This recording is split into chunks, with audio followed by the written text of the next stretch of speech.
It is very important to actively ask for negative feedback and listen carefully to it.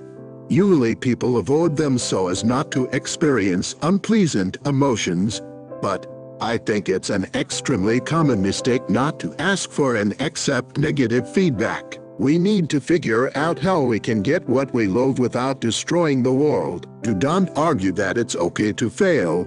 It's another matter if you try something new, one idea after another. Then many options may not work.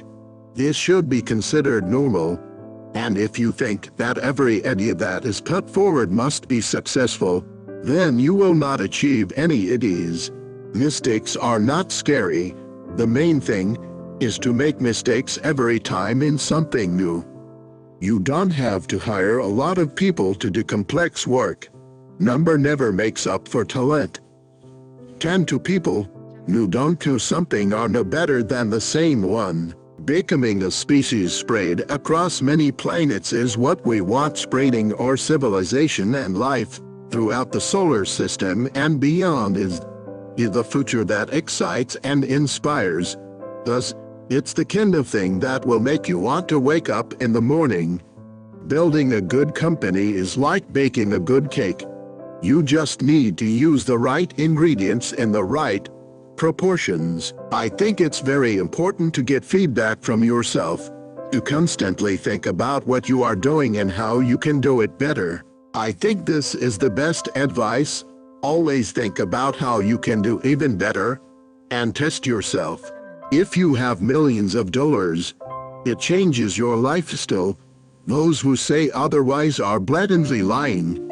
I don't have to work in terms of a standard life, but you now, I work every day and at weekends, and I haven't been on vacation in a few years. Now you have more power than the President of the United States had 20 years ago.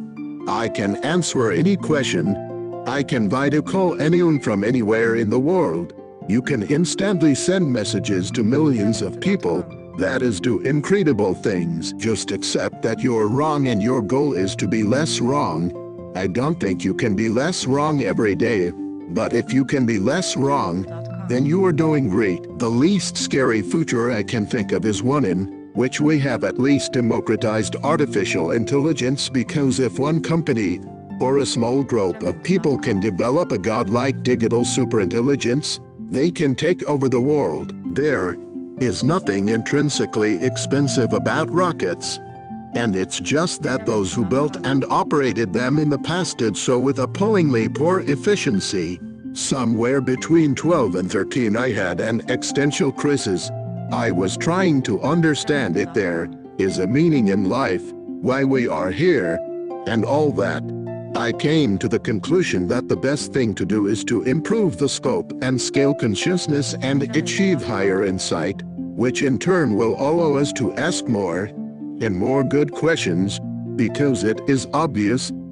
The universe is the answer. The main thing is to ask the right question. It's all about questions. I